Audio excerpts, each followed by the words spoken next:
তো বন্ধুরা, একটা দাদা ভাই আমাকে কমেন্ট করেছে, মানে অনেকজন ভালো ভালো কমেন্ট করেছে, তার মধ্যে একটা দাদা ভাই বা আরো কিছু জন আছে। তো তারা কি কমেন্ট করেছে তোমাদের একটু শোনায়। তো আমি অপরাজিতা দির ভিডিও মানে প্রতিবাদ করেছি, তার জন্য একটা দাদা ভাই কমেন্ট করেছে যে তুমি কি ওর শত্রু। তো সেই দাদা ভাইটার জন্যই আমি এই ভিডিওটা বানাচ্ছি, উত্তর দেওয়ার জন্য যে না।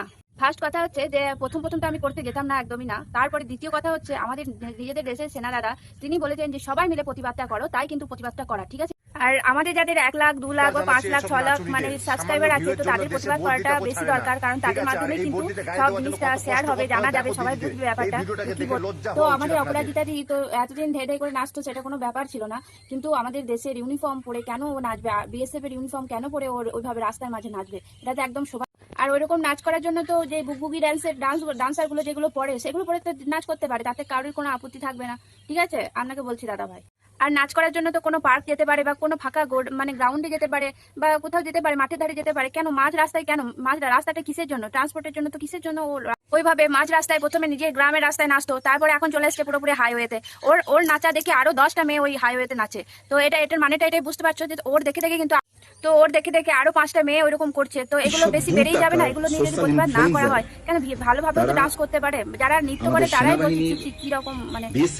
দেখো সবাই, আমরা সবাই বাড়ির বউরা বা এমনি মেয়েরা সবাই চাই যে আমরাও ভিডিও বানাই, আমরাও কিছু উপার্জন করি, কিন্তু সেটা সৎ ভাবে। তো এইসব মেয়ে এরকম ভাবে নাচতে পারে, বাড়িতে কেউ আর ভিডিও করতে দেবে কোনো মেয়েকে? তো যেমন আমাদের দেশের আরেকটা অ্যাকাউন্ট ছিল যেটা ব্যান করে দেওয়া হয়েছে, তো সেটাকে কিন্তু পাবলিক কি বলতো মুচড়া করে ওই জায়গাটায়।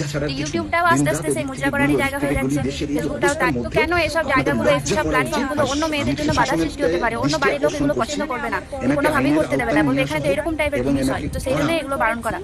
তাতে যদি আপনার মনে হয় আমি শত্রু, সেটা আপনি ভাবতেই পারেন। আমি কাউরির শত্রু নয়, আমি কাউরির বিষয়ে কিছু শত্রুতাও নাই, কিছু নাই। আমি চাই যে ভালোভাবে ইউটিউব প্ল্যাটফর্মটা যেন ভালো থাকে, আর ফেসবুকটাও থাকে। আর আমাদের দেশের কোনো ড্রেস, স্কুল ড্রেস বলো, তারপর আর্মি বিএসএফ কোনো ড্রেস পরে কিন্তু ওইভাবে ডান্স করা যাবে না।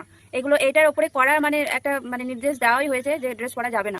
আর ওই আমাদের ভারতীয় মতে কিন্তু ওই স্বামীর ওপরে ওইভাবে ডান্স করাটা মোটেই উচিত নয়। কিছু টাকার জন্য স্বামীটাও সেরকম, স্বামীটাও কি আমি খুঁজে পাই না, তার উপরে ধেই করে নাচছে। নাচার আর হিন্দু বলো আর মুসলিমই বলো, কোনো ইয়েতেই কিন্তু এটা বলা হয় না যে স্বামীর ওপরে মানে ওইভাবে দাঁড়িয়ে দাঁড়িয়ে নাচবে।